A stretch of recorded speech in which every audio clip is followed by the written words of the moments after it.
옛 동부그룹 창업주인 김준기 전 회장이 가사도우미를 성폭행한 혐의로 고소당했습니다. 2년 전 여비서 성추행 혐의에 이어서 또다시 피소되면서 인터폴 적색 수배까지 내려졌는데요.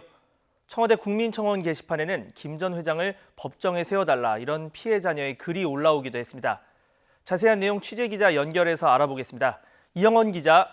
네, 사회부입니다. 네, 김준기 전 회장에 대한 고소 내용부터 먼저 짚어보죠.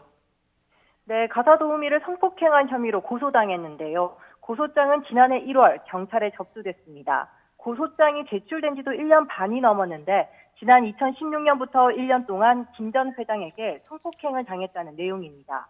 김 전 회장의 경기도 남양주 별장에서 일하던 가사도우미 A씨가 고소인인데 김 전 회장이 음란물을 본 뒤 자신을 상대로 성범죄를 저질렀다고 주장하고 있습니다.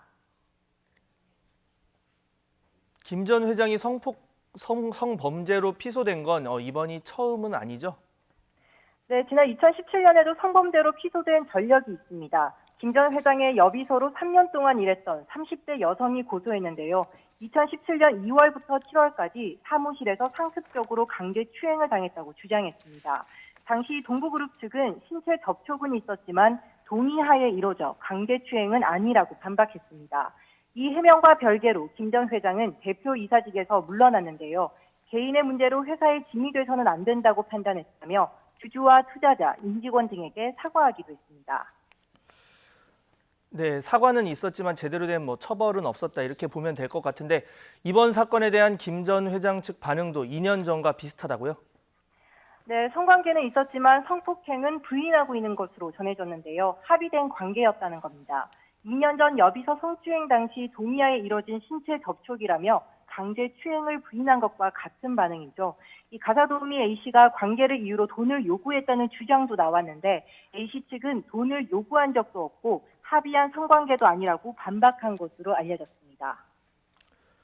그러니까 김 전 회장 측은 동의하에 이뤄졌고 또 돈을 요구했다 이런 이야기로 이제 이른바 물타기를 하고 있다 이렇게 볼 수도 있을 것 같은데 A씨 자녀라고 밝힌 청와대 청원 게시글도 올라왔다는데 어떤 내용이죠?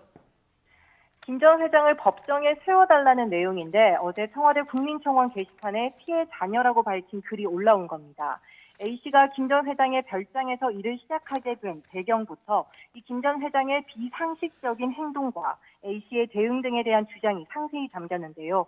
특히 김 전 회장이 성범죄를 마치 여성이 원해서 당하는 것처럼 언급하는 등 사회 지도층이라고는 상상할 수 없는 여성관이 담긴 발언을 했다고 주장했습니다. 그러면서 김 전 회장 측이 합의를 종용해왔다며 가족이 바라는 건 합의가 아닌 김 전 회장이 법정에 서는 일이라며 처벌을 촉구했습니다.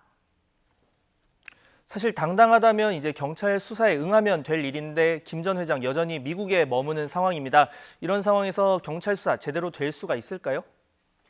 네, 지난해 1월 고소장이 접수됐을 당시 김 전 회장은 미국에 체류하고 있어서 경찰 수사는 제대로 진행되지 못했습니다. 2년 전 성추행으로 고소당했을 때와 마찬가지로 이번에도 치료를 이유로 미국에 체류하며 수사에 응하지 않고 있는데요. 경찰은 김 전 회장의 여권을 무효화하고 인터폴 적색 수배를 내렸습니다. 인터폴 수사 상황을 지켜볼 수밖에 없다는 입장인데 일단 김 전 회장의 성폭력 관련 두 고소 사건을 모두 기소 중지 의견으로 검찰에 송치한 뒤 김 전 회장의 신병을 인계받으면 수사를 재개할 방침입니다. 지금까지 사회부에서 전해드렸습니다.